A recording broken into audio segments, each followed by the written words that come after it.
That the internship is a learning experience, and she's going to speak to him again. So we're hoping to raise a few bucks and be able to give it to Jeff. Did you bring some cookies or something? Yeah, I got 3 dozen cookies, and then Jenny's got I brought my free press cookies here. Cookies.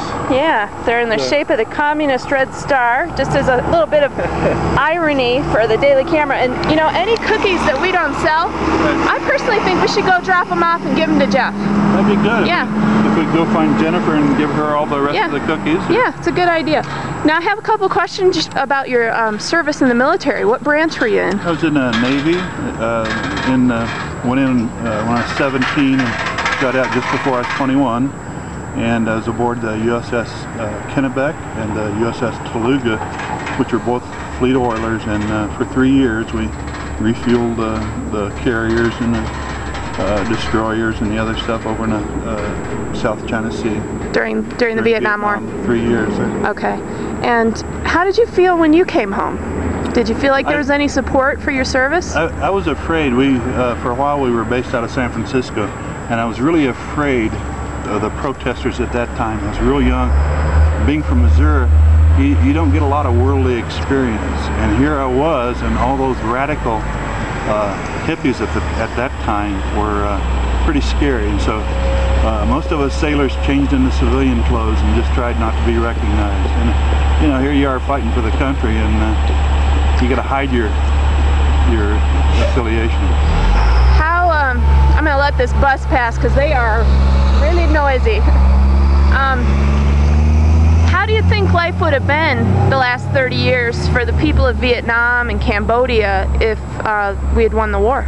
I think it would have been a lot better. I think there would have been a lot more people alive, and it's one thing to go to war, but it's another thing to surrender like they are. And one of the things Jeff asked everybody was Iraq responsible for 9/11? And everybody answered no. And they weren't directly responsible, but when 9/11 happened, that was enough. And we had a president finally with enough guts to do something about it. And when you look around and see who was our threats after 9/11, Saddam Hussein was at the top of the list. He was. And he's been taken care of. Jeff also seemed to be fixed on the weapons of mass destruction. That seemed to be one of his big themes. I'm curious to think why didn't he share that footage, you know? Yeah. Of us I said, from what I've studied, those weapons of mass destruction are in Syria. Yeah. We've got pictures of convoys of trucks traveling into Syria in the months leading up to the war. So he didn't want to hear that, though. It's pretty obvious. I don't think he did. Yeah.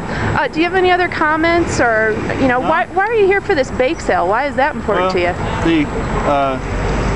The mainstream media has this tendency to only cover what they think should be covered. And when you talk about mainstream media, the Daily Camera is a very good place to prove a point.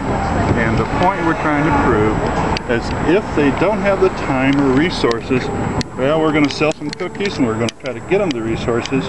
And Jenny was up way late last night preparing her blog entry and after 1 o'clock when she sent me the email, and so we have the time. Yeah.